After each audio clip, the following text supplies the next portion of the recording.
everyone and welcome to my channel. My name is Claire and I do videos on true crime.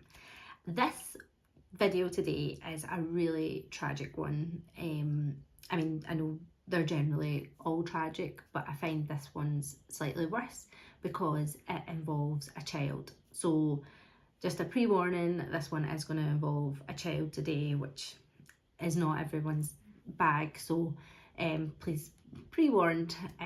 But yeah, so let's get into this video. I heard about this case years and years ago. I vaguely remember it being in the news, but I remember watching a documentary on it and it kind of just stuck with me. So there's a lot involved in it, and it's, you know, a lot of it's pretty unbelievable as well. So yeah, it just really captured me and it stuck with me for all these years and years and years. So yeah, here we go. This all took place in a wee place called Maesbrook. It's in Shropshire, which is in England. And this is, you know, a typically wee English village. You know, it's got a wee village pub. It's, you know, nice wee community. So that's where this is set today. The slight difference with this village, it is largely filled with millionaires, multi-millionaires.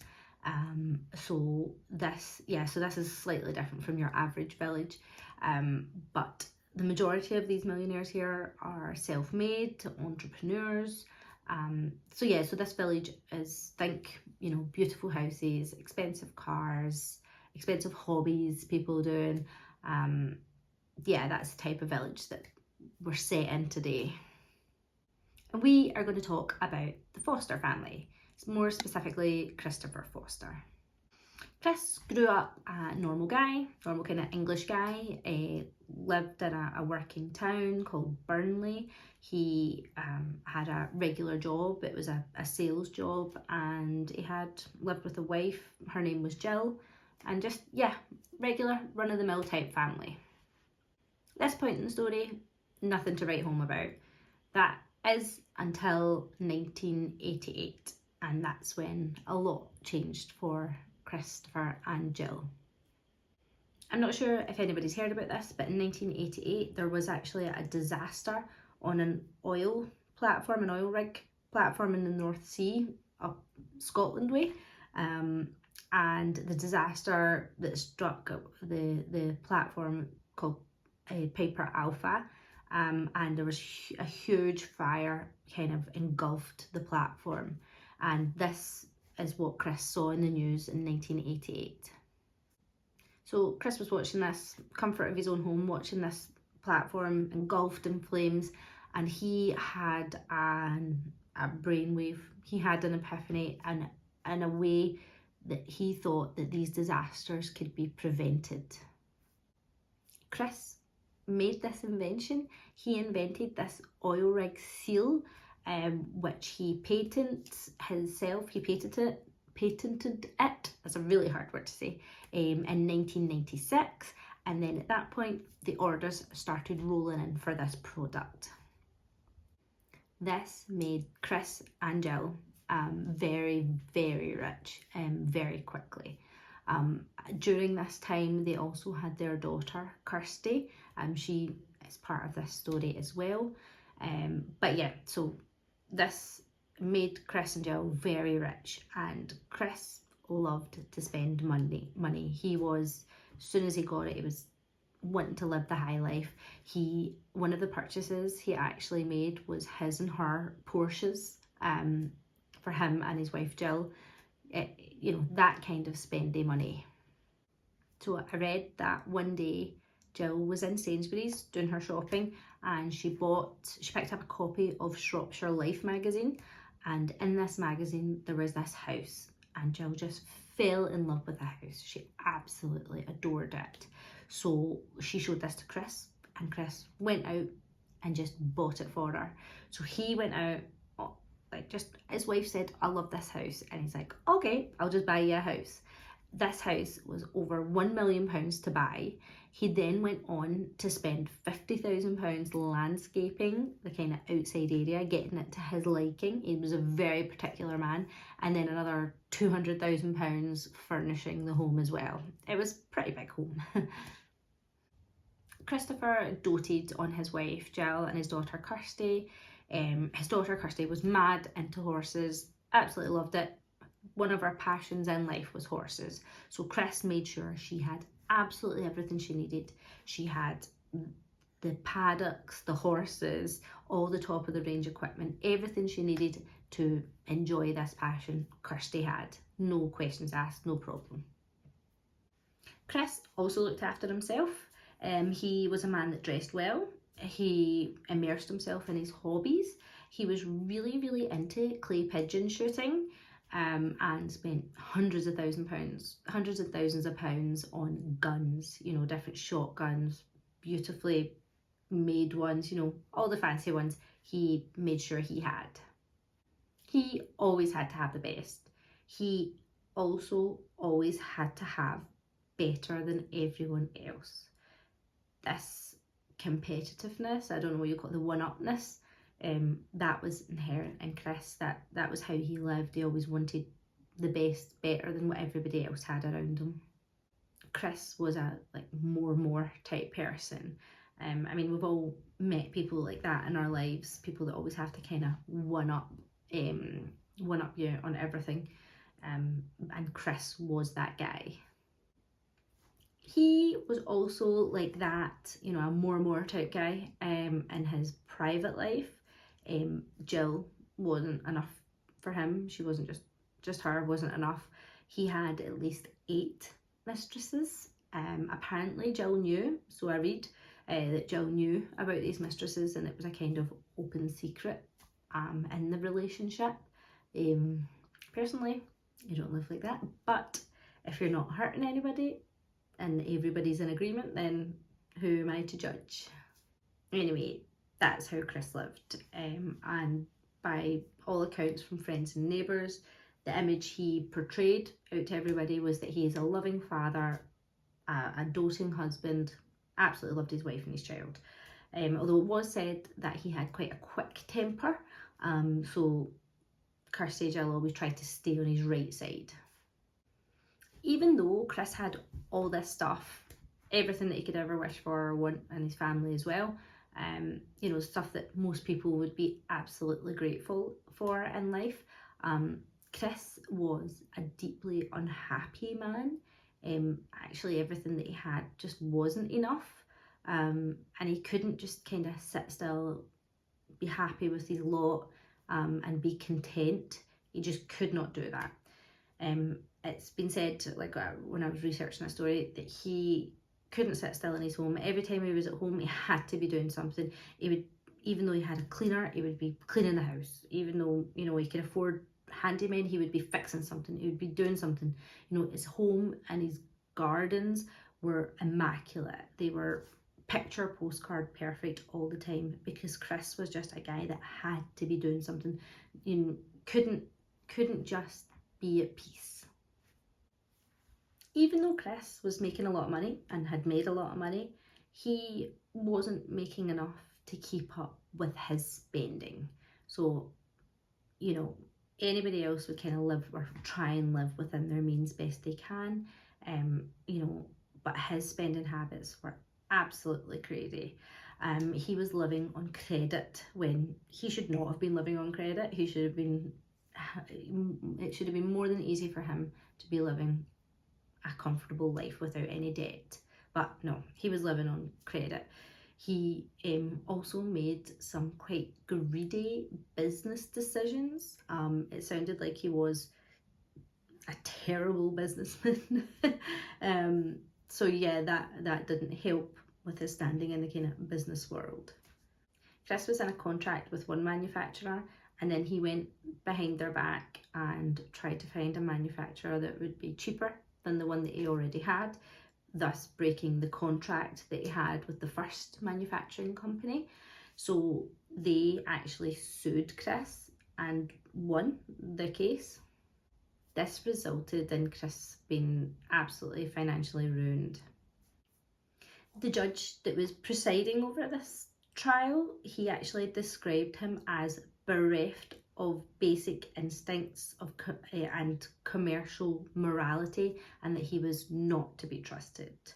So this completely ruined Chris. The scale of his downfall was immense. In 2004, he was worth £10 million, and by 2005, he was stripped of all that cash. And part of the judgment that the ruling in the case was that Christopher lost his patent for the oil seal that he'd created those many years ago. So that essentially eradicated his income. In addition to that whole case, he also had a huge tax bill. That's right, he was a rubbish businessman and a shitty taxpayer. So he owed the Inland Revenue nearly £1 million as well. Safe to say, at this point, Christopher's life was in a bit of a mess. He was going to lose all his possessions he valued so dearly. You think that this kind of thing happening to you would slow you down in your spending, but no, not Chris. Definitely not. He just carried on. He continued to spend, like £12,000 on a new shotgun that he saw that he wanted, then £8,000 on a 3-day shooting trip for himself. He just couldn't seem to stop himself spending. I will say at this point, it's unknown how much Gill was aware of the financial problems. We're not 100% sure what she knew. So now we get to the 25th of August 2008, and this is the day. So the family attended a friend's barbecue. This was a kind of annual barbecue that this family hosted, and they were all said to be in good spirits. They were completely normal, no inkling that anything was going to happen. Nobody could have guessed that this was going to be this family's last day on earth. They all left the party together. Apparently Gill didn't particularly want to leave, but Christopher was ready. So yeah, they all left together in Gill's Range Rover. And they drove home. So they can actually be seen getting home from this party on the family's CCTV. So we know a lot about what unfolded this evening, and the order of events is really clear because there's CCTV in the home. So yeah, there's a really good timeline that I'll map out for you. That evening, Gill went to bed first, and Kirstie stayed up chatting online to friends. She did this up until about midnight when her dad switched off the internet. Dads get annoyed when kids are up all night on technology. So her dad switched off the internet so she couldn't continue chatting to her friends. At that point, she texted her friend just saying that she wouldn't be back online, and essentially night. And that was the last that anybody heard from Kirstie. It's then assumed that Christopher fitted a silencer to his rifle and went into his bedroom and shot his wife in the head as she lay sleeping. They had been married 21 years at this point. He then took the same weapon and walked into his daughter's bedroom and shot her in the head while she lay sleeping. Both of them died from these gunshots. He is then seen exiting their home at about 3 a.m. in the morning, and then he sets about the next part of his plan. Chris flooded the whole ground floor of his home with oil, which rural homes have easy access to because it's usually oil that's used for their heating.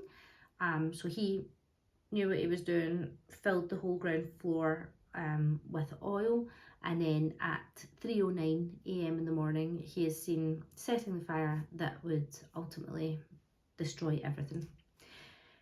He's also seen in CCTV moving the horse box, like the car and horse box, right to the front of their family home and putting it in front of the entrance gates, which we think, like, you know, it's apparent that this was to hinder the efforts of emergency services when they came to actually try and put out the fire and help anybody inside.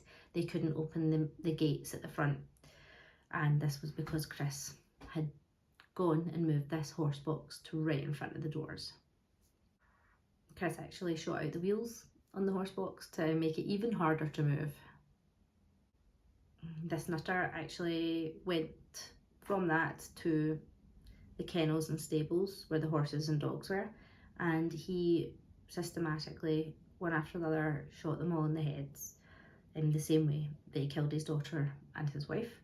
He then set the kennels on fire, the stables on fire, and this was to ensure that nothing was left. Once Chris had completed this task, he then walked back into his home, which was a blazing fire around him, took his final steps upstairs, lay down in his marital bed next to his wife, who he'd shot earlier on in the evening, and he just lay there with her. He didn't shoot himself. He just lay there and he let the fire take him. He actually died. His cause of death was smoke inhalation. Some neighbours noticed the flames about 4:30 in the morning, and the emergency services, the fire services were called, and they came to the scene, but again struggled to gain access because of what Chris had done. They didn't actually get into the property properly for a long time, and by that point the fire was already too well established and they couldn't really do anything. You know, the oil that was used, it was just burning way too hot for them to enter and try and do any kind of rescuing. They just tried to do containment of what they could.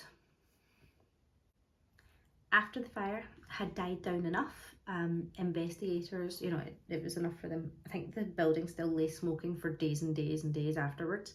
But the investigators entered the property, but most of the evidence, as you can imagine, was completely destroyed by the fire.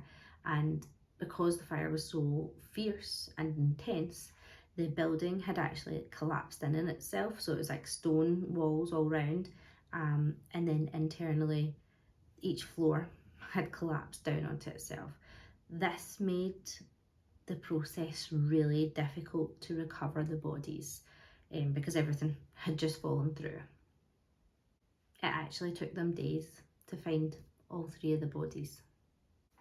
It turns out that in the couple of weeks before the murders and the fire, the bailiffs had pinned a note to the gates of the property saying that their intent was to seize assets, and actually a week after the fire they turned up at the door, you know, planning to seize what they could. They didn't know that what had happened, what Christopher had done, and that there was actually nothing there for them to seize, and that seems like that was Chris's plan because of the level of destruction that he caused before his death. In the end, Christopher had remortgaged his home 3 times. He had multiple bank accounts, one of which was overdrawn by £330,000, which is absolute madness. I mean, I had a overdraft when I was younger of like 300 quid and that stressed me out enough. Chris was on antidepressants. He spoke previously about wanting to end his life, but not once did he ever talk about wanting to murder his full family. So there was no red flags in that respect. So yeah, nobody kind of alerted the police or anything to that. Gill and her daughter Kirstie had a joint funeral service on the 19th of December. and they were laid to rest in their local cemetery. And then a few hours later, on the same day, Christopher's family had arranged his funeral, and he was laid to rest in the same graveyard as his wife and daughter, not next to them. And yeah, this story all just feels like such a pointless loss of life, just absolutely awful and unnecessary. And this was all because a guy just couldn't deal with living without all his stuff. I mean, who cares about stuff when you're happy? This one was a really hard one today because it did involve a child, and when there's children involved, that's just awful. I don't like that. It's not nice. They're awful stories. So yeah, I hope this wasn't too hard for anybody listening or watching. Thank you so much for being here, and I hope you found this video interesting. If anybody's interested, the documentary on this, it's on YouTube actually, and it's called The Millionaire and Murder Mansion. So yeah, if anybody wants to watch that, and you can see lots and lots of images and stuff and video, then yeah, give that a wee watch. But yeah, thank you very much for watching, and I'll see you next week. Love you and leave you. Bye bye.